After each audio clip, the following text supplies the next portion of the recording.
ओम नमः शिवाय। आइए सुनते हैं वट सावित्री व्रत कथा। सत्यवान और सावित्री से जुड़ी यह वट सावित्री व्रत कथा की कहानी। वट सावित्री व्रत कथा ज्येष्ठ मास के अमावस्या तिथि को मनाई जाती है।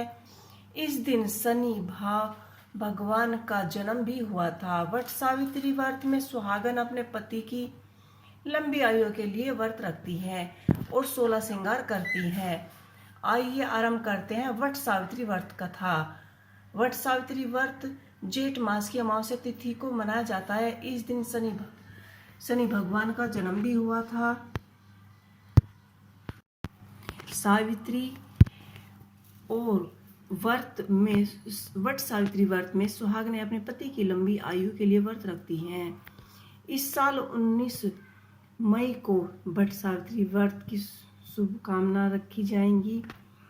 अब के बाद इस पूजा में वट वृक्ष की पूजा की जाती है। इस दिन वट वृक्ष के नीचे बैठकर पूजा करने से सत्यवान और सावित्री की कथा सुननी चाहिए और वृक्ष की परिक्रमा करनी चाहिए। कच्चा सूत बांधना चाहिए। इसके अलावा सूत को गले में भी माला के रूप में धारण करना चाहिए। मान्यता है कि इस व्रत को करने से पति की लंबी आयु होती है। आप भी इसे अवश्य करें और कथा अवश्य सुने। सत्यवान और सावित्री की कथा इस प्रकार है। राजर्षि अश्वपति की एकमात्र संतान थी सावित्री। सावित्री ने वाराणसी राजा धूम्रसेन के पुत्र सत्यवान से विवाह किया था, लेकिन जब नारद जी ने उसे बताया कि सत्यवान की आयु आधी है, तो भी सावित्री ने अपना फैसला नहीं बदला और सत्यवान से सब कुछ जानबूझकर शादी कर ली।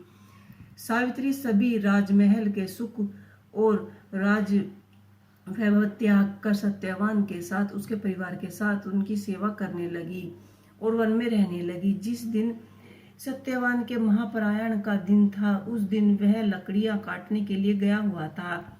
अचानक ही वह बेहोश होकर गिर पड़ा। उसे समय यमराज सत्यवान के प्राण हरने के लिए आ गए। 3 दिन से उपवास में रह रही सावित्री को पता था कि क्या होने वाला है, इसलिए वह व्याकुल हुई। उन्होंने यमराज से सत्यवान के प्राण लेने की प्रार्थना की, लेकिन यमराज नहीं माने।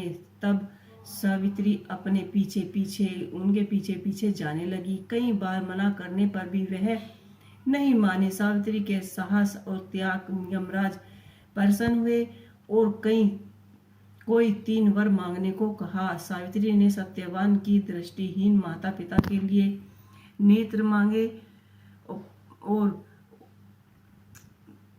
मांगे, ज्योति मांगी, उनका छिना हुआ राज्य मांगा और अपने लिए 100 पुत्रों का वरदान मांगा। तथास्तु कहने के बाद यमराज समझ गए कि सावित्री के पति को साथ ले जाना अब असंभव है, इसलिए उन्होंने सावित्री के अखंड सौभाग्य का आशीर्वाद दिया और सत्यवान को छोड़कर वहां से अंतर्धान हो गए। उसी समय से सावित्री अपने पति को लेकर वट वृक्ष के नीचे बैठती थी।